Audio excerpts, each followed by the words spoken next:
এটা স্বাভাবিক ব্যাপার। কে বলেছে আপনাদেরকে?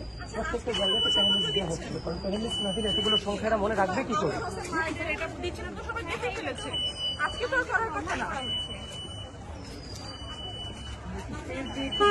প্যানেলিস্ট দাও, আমি কিছু জার্নালিস্টের সাথে কথা বলতেছি। মুখে কথা বলেন, কিন্তু আপনার প্রচারপত্র দেওয়ার কি আছে আজকে? কি হচ্ছে, কি দিয়েছে?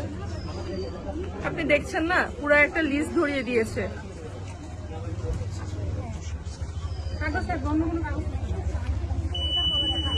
ভাই আজকে তো প্রচারপত্র দেওয়ার কথা না, আপনারা কি দিচ্ছেন? এটা প্রচারপত্র না, এটা হচ্ছে প্যানেল নাম্বার মনে রাখার জন্য। যদি কেউ ফেলে দিতে চায় সেক্ষেত্রে ফেলে দিতে পারবে। আমরা এখানে ভোট চাচ্ছিলাম, অন্য কিছু চাচ্ছি এখানে না। তো সবার নাম ছবি দেয়া, তাহলে তো এটা তো প্রচার না।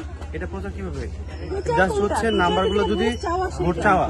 আপনি কি করে এনশিওর করবেন যে এতগুলো মানুষ ভোট দিবে, এতগুলো নাম্বারটা মনে রাখতে পারবে?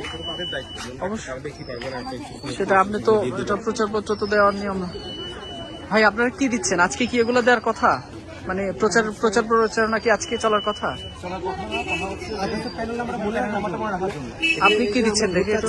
আমি হচ্ছে ব্যক্তিগত ক্লাস হচ্ছে জাস্ট যদি ফেলে দিতে চায়। আচ্ছা, আপনি কোন প্যানেলের ইয়ে দিচ্ছেন? আবেদ হামিম মায়ের পরিষদ। এটা একটু দেখি ভাইয়া, এটা একটু দেখি। এটা কার? এটা হচ্ছে সাহেব ভাইয়ের পরিবহন সম্পর্কে। কিন্তু আপনাদেরকে আচরণবিধির বিষয়ে বা প্রচারণা যে দুদিন আগ থেকে বন্ধ হয়েছে, লঙ্ঘন হওয়ার মতো কোনো কাজ হতো তাহলে আমি এগোতে পারতাম না। কেউ না কেউ এসে বাধা হতে দেখতো।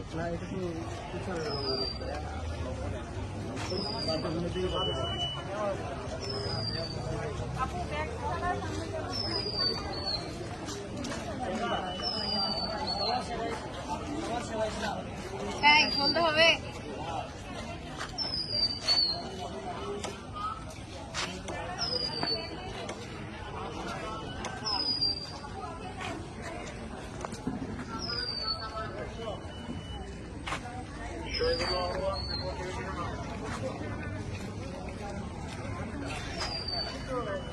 নিজাম ভাই